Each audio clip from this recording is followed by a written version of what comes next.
Movie को देख के स्वाति और राजेश के दिमाग में एक प्लान आया और ये प्लान था सुधाकर को रास्ते से हटाने का। सी राजेश रेड्डी के ऊपर, उसके चेहरे के ऊपर वो तेजाब डाल दिया स्वाति ने।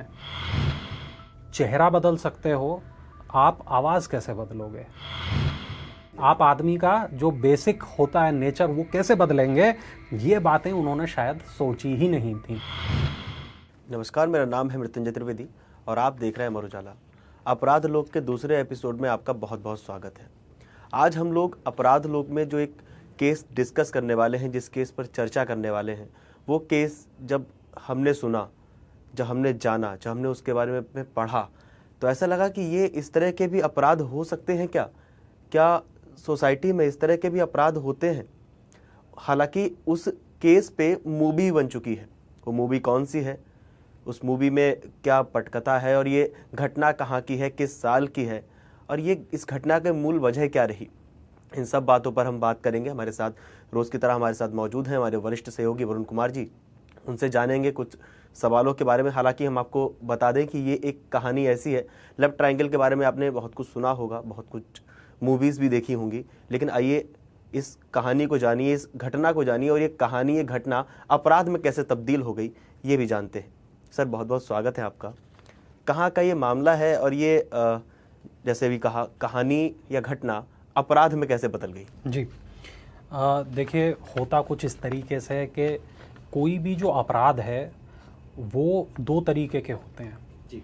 ऐसा कहते हैं, पुलिस की थ्योरीज ऐसा कहती हैं, पुलिस के बड़े अधिकारी ऐसा मानते हैं कि या तो अपराध होता है बहुत ही कोल्ड ब्लडेड, आदमी पहले सोचता है, समझता है, प्लान बनाता है, उसके बाद अपराध को अंजाम देता है। कई बार अपराध होता है गुस्से की वजह से, इंसान को अचानक गुस्सा आया, उसने अपने गुस्से पर काबू नहीं रखा और एक अपराध को अंजाम दे दिया। Instant reaction. तो ये दो तरीके के अपराध मोटे तौर पर समाज में पाए जाते हैं। अब जिस अपराध की आज हम बात करने वाले हैं, ये एक कोल्ड ब्लडेड अपराध है। ये एक उस तरह का अपराध है जो आपकी हड्डियों तक को कंपा देगा। आप सोच समझ के इस अपराध को अंजाम दिया गया। जब आप इसके बारे में जानते हैं, सुनते हैं, तब आपके अंदर एक धीरे धीरे धीरे धीरे दहशत का भाव आता रहता है। आप ये देखते हैं कि कोई किस तरीके से दुर्दांत हो सकता है, कितना शातिर हो सकता है और वो अपने एक झूठ को छुपाने के लिए किस तरह 100 झूठ बोल सकता है। वो आज अपराध की ये वो कहानी है। ये कहानी हैदराबाद की है। ये कहानी साल 2017 की है। बल्कि मैं कहूँ, इसे हम कहानी शब्द कहना बंद करें। ये एक सच्ची घटना है। सच्ची घटना है। और इस सच्ची घटना की जब हम आज बात कर रहे हैं तो आज 2024 है, करीब 7 साल पुराना ये मामला है। 7 साल पुराना मामला है तो आप समझिए कि उस वक्त इंटरनेट बहुत ज़्यादा नहीं था। उस वक्त जो मोबाइल आज 5G है, उस ज़माने में शायद 3G था। आज जिस तरीके के CCTV कैमरों की क्वालिटी है, उस ज़माने में वो नहीं थी। तो ऐसी तमाम चैलेंजेस उस वक्त पुलिस के पास थे। उसके बावजूद पुलिस ने इस कहानी को, इस केस को किस तरीके से सॉल्व किया, किस तरीके से इस केस की तह तक पुलिस पहुंची, वही अपने आप में बहुत ही रोचक है और उसी पे डिस्कस करने के लिए हम आज यहाँ बैठे हैं। मृत्युंजय जी, केस क्या है सर, कहाँ का है? हैदराबाद का केस है मृत्युंजय। 26 नवंबर 2017 को दरअसल एक मर्डर हुआ और ये जो मर्डर था, ये इसके बारे में पता ही नहीं चला, क्योंकि ऐसा दिखाया गया कि मर्डर हुआ ही नहीं है। अच्छा। तो वही कहानी है। ये कत्ल का अपराध है और एक ऐसे कत्ल का अपराध है जिसने सबको चौंका दिया, पुलिस को हैरान कर दिया, पूरे इलाके में सनसनी फैला दी। कहानी को हम दरअसल शुरू से शुरू करते हैं ताकि बेहतर से हमारे दर्शकों की भी समझ में आ सके। और इसमें 3 कैरेक्टर हैं। लव ट्रायंगल का मामला है। इसमें एक कैरेक्टर है स्वाति रेड्डी, एक उसका पति है सुधाकर रेड्डी और एक उसका प्रेमी है सी राजेश रेड्डी। तो हुआ ये कि सुधाकर और स्वाति, इनकी शादी हुई थी और 3 साल शादी को हो चुके थे। स्वाति के पास, सुधाकर के पास 2 बच्चे थे और सुधाकर के जो माता पिता थे वो उनके साथ रहते थे। यानी अच्छा खासा एक परिवार था, भरा पूरा परिवार था, किसी चीज़ की कोई कमी नहीं थी। सुधाकर का अपना बढ़िया काम चल रहा था, रुपए पैसे की भी कोई कमी नहीं थी। और सुधाकर करीब 32 साल का था और स्वाति की उम्र करीब 27 साल थी। दोनों के बीच में 5 साल का करीब फर्क था। अब सुधाकर का काम कुछ उस तरीके का था कि उसको अक्सर बाहर रहना पड़ता था। अब स्वाति अकेले रह जाती थी और अब उसे अपने अकेलेपन को दूर करने के लिए किसी की ज़रूरत थी, कोई साथी चाहिए था। अब ऐसे ही उसकी मुलाकात हुई राजेश रेड्डी से। अब राजेश रेड्डी और स्वाति की ये जो मुलाकात थी, थोड़े वक्त के बाद ही प्यार में तब्दील हो गई। दोनों को प्यार हो गया और स्वाति शादीशुदा थी, 2 बच्चों की माँ थी। वो नींव पड़नी शुरू हो गई। बिल्कुल। देखिए, जो बहुत पुरानी कहावत है कि जर, जोरू और ज़मीन जिसकी वजह से लड़ाइयाँ होती हैं, जिसकी वजह से अपराध होते हैं, तो इसमें एक फैक्टर यहाँ पर महिला का था, जिसने अगर वो ना होता तो शायद ये अपराध ना होता। अगर स्वाति यहाँ राजेश से प्यार न कर बैठती तो शायद सुधाकर की जान बच जाती। कहानी में ट्विस्ट बहुत है इसमें।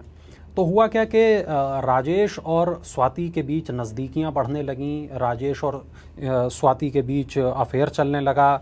अब जो स्वाति थी वो 2 बच्चों की माँ थी, उसके पास में सुधाकर के माता पिता की जिम्मेदारी थी, सुधाकर की जिम्मेदारी थी, एक हंसता, बिल्कुल 2 बच्चों की जिम्मेदारी थी, एक हंसता खेलता उनका परिवार था। मगर राजेश जो था, राजेश कुंवारा था और लेकिन राजेश जो है वो स्वाति के ऊपर फ़िदा था, बहुत ज़्यादा फ़िदा था। उसको एकदम ऐसा लगता था कि इसकी कही मैं हर बात मानूंगा, यही सब कुछ है मेरे लिए। तो उसके दिल और दिमाग पर स्वाति पूरी तरीके से छा चुकी थी। अब यहाँ पर दोनों छुप छुप के मिल रहे थे, लेकिन कहते हैं कि इश्क और मुश्क जो है वो छुपाए छुपते नहीं हैं। चाहे प्यार हो, चाहे लड़ाई हो, झगड़ा हो, दंगा हो, फसाद हो, ये आप इनको छुपाया नहीं जा सकता, कभी ना कभी उजागर हो। बिल्कुल। अब इनके दिमाग में ये था कि यार ये तो कभी ना कभी पता चल ही जाएगा कि हम दोनों का अफेयर है। अब इससे निपटें कैसे। उसी दौरान एक तेलुगु मूवी आई, तेलुगु मूवी का नाम था येवाडू। येवाडू मूवी में एक प्रसंग था और उसको देख के, उस सीन को देख के, उस मूवी को देख के स्वाति और राजेश के दिमाग में एक प्लान आया और ये प्लान था सुधाकर को रास्ते से हटाने का प्लान। अब इन्होंने क्या किया कि सुधाकर को कत्ल करने का साजिश रच ली कि भाई अगर ये जीवित रहा, अगर ये जिंदा रहा तो हम तो शादी कभी कर नहीं पाएंगे, हम तो कभी मिल नहीं पाएंगे। तो ऐसा करते हैं कि सुधाकर को जान से मार देते हैं, रिश्ता खत्म हो जाएगा। और अब उन्होंने ये नहीं सोचा कि ठीक है तलाक भी तो लिया जा सकता है, लेकिन उन्होंने दूसरा रास्ता चुना, हिंसा का रास्ता चुना, अपराध का रास्ता चुना, और वो रास्ता चुना जो आगे चल के उन्हें जेल ही ले जाने वाला था। लेकिन अब वो एक बार रास्ते पे चल पड़े, पीछे हटना उनके लिए कठिन था। इन्होंने क्या काम किया कि इन्होंने सुधाकर को सोते वक्त एनेस्थीसिया का इंजेक्शन लगा दिया। एनेस्थीसिया क्या होता है सर? एनेस्थीसिया एक दवाई होती है, एक प्रक्रिया होती है कि अगर आप किसी को एनेस्थीसिया का इंजेक्शन उस वक्त लगाया जाता है जब उसको ऑपरेशन किया जाना होता है। बेहोशी का 2 तरीके का एनेस्थीसिया होता है, लोकल एनेस्थीसिया और एक थोड़ा उससे ज़्यादा वाला होता है। लोकल एनेस्थीसिया में उतने ही हिस्से को सुन्न किया जाता है जितने हिस्से में वो ऑपरेशन किया जाता है। आदमी अपने सेंसेस में रहता है, जागता रहता है, लेकिन उसके हाथ में, पैर में, जहाँ भी है वो ऑपरेशन चल सकता है, वहाँ दर्द नहीं पता चलता। दूसरा एनेस्थीसिया होता है वो इंसान की कॉन्शियसनेस को ख़त्म करता है, उसको वो बेहोश कर देता है, और उसके बाद मेजर ऑपरेशंस इसी तरह अंजाम दिए जाते हैं। तो सुधाकर को जो एनेस्थीसिया दिया गया वो बड़ी मात्रा का एक एनेस्थीसिया था, और सुधाकर उसके बाद अपना होश खो बैठा, वो बेहोश हो गया। अब बेहोश सुधाकर को तकिया लगा के उसके मुंह पे इन दोनों ने जान से उसे मार दिया, और न केवल जान से मार दिया, इसके बाद लाश को ये लोग ले गए महबूब नगर, और यहाँ जंगल हैं बड़ी मात्रा में, बड़ी संख्या में पेड़ पौधे हैं। उसके बाद वहाँ ले जाकर लाश को इन लोगों ने जला दिया, वापस लौट आए। 28 नवंबर को ये लोग मिले, सबूत मिटा दिए, सबूत इन्होंने मिटा दिए। लेकिन अब आगे क्या करेंगे, क्योंकि राज तो खुल जाएगा, आगे क्या करेंगे। अब इन्होंने आगे जो काम किया। अच्छा सर, एक सवाल है यहीं पे जी। सुधाकर की मृत्यु हो गई, सवाल ये कि स्वाति और राजेश कहाँ मिले? स्वाति और राजेश मिले फिजियोथेरेपी के क्लिनिक पर। स्वाति को कुछ काम था, कोई उसको परेशानी थी, वो फिजियोथेरेपिस्ट को ढूंढ रही थी और फिजियोथेरेपिस्ट के रूप में उसकी मुलाकात सी राजेश रेड्डी से यहाँ हुई थी। खैर, तो जब ये लोग लौट आए, इसके बाद हुआ ये कि इन्होंने प्लान बनाया कि अब हम आगे क्या करेंगे। मर्डर तो कर दिया, इसके आगे बचेंगे कैसे। और ये वही प्लान है जो येवाडू मूवी देख के इनके दिमाग में आया था। प्लान ये कि अब इन्होंने खरीदा तेज़ाब खरीद के इन्होंने राजेश के ऊपर, सी राजेश रेड्डी के ऊपर, उसके चेहरे के ऊपर वो तेज़ाब डाल दिया स्वाति ने। अच्छा, इससे पहले इन्होंने बहुत प्रिपरेशन की, पूरा प्लान बनाया, तेज़ाब खरीदा, कहाँ इलाज कराना है, कितने का इलाज होगा, प्लास्टिक सर्जरी होगी कि नहीं होगी, कितने % जलना चाहिए इंसान ताकि उसका ज़िंदगी बच जाए, ये पूरा इन्होंने प्लान किया। और इसके बाद स्वाति ने फ़ोन किया अपने सास ससुर को, यानी कि सुधाकर के परिवार को, और ये बताया कि अरे आपके बेटे के ऊपर तो किसी ने तेज़ाब फेंक दिया है। अच्छा, मैं उसे अस्पताल ले जा रही हूँ। अब वो डर गए, बहुत ज़्यादा डर गए। अब वो ले गए उसको, अच्छे अस्पताल ले गए। वहाँ पे सुधाकर की फैमिली ने एकदम अंधा पैसा लगा दिया कि भाई हमारा बच्चा बचना चाहिए किसी भी तरह, इसके ऊपर किसी ने तेज़ाब डाल दिया, क्या बात हो गई, क्यों डाल दिया। अब बेटे की ज़िंदगी का सवाल था भाई उनके लिए तो।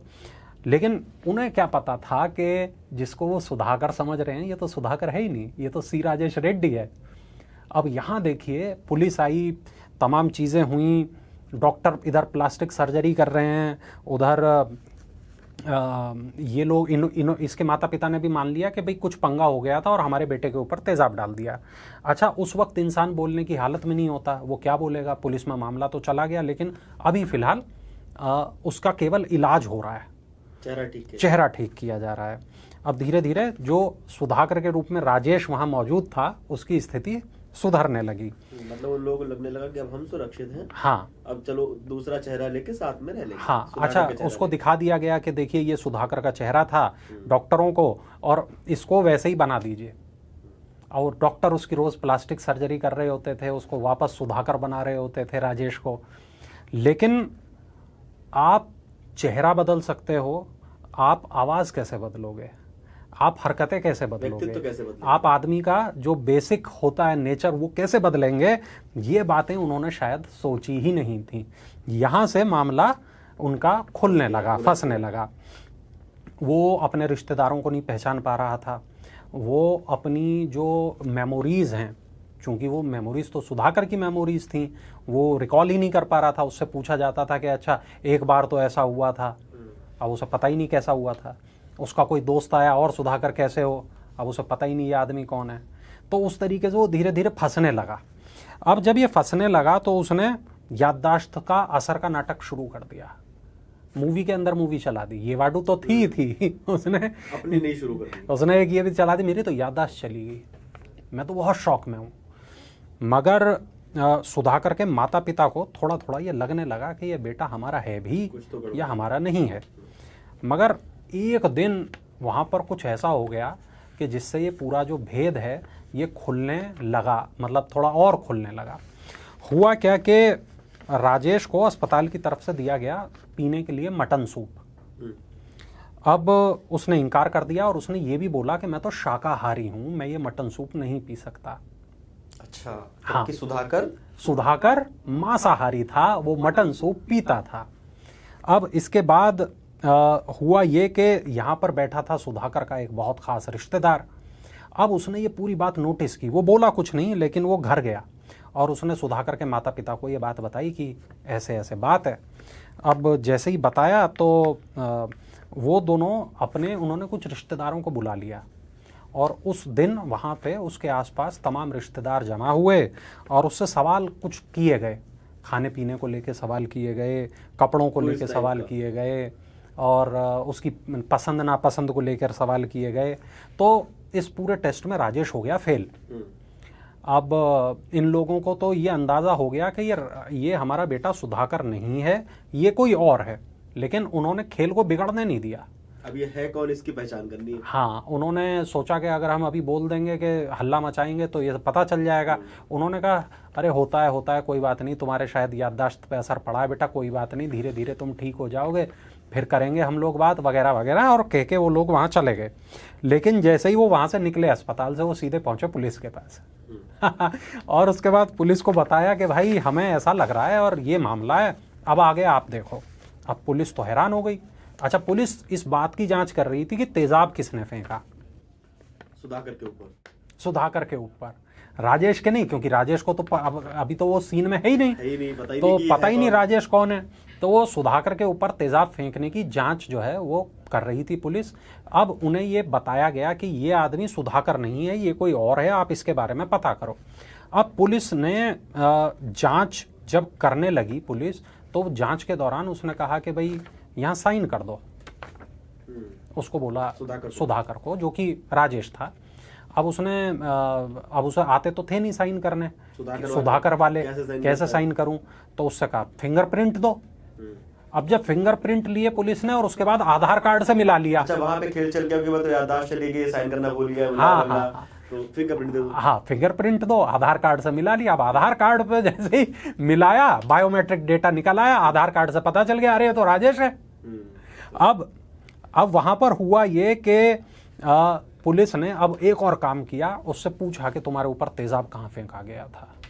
अब वो हड़बड़ाहट में उसने वो सही जगह बताई जहां पर वो तेजाब फेंका गया था। अब उसे अंदाजा ही नहीं था कि वहां कोई सीसीटीवी भी हो सकता है।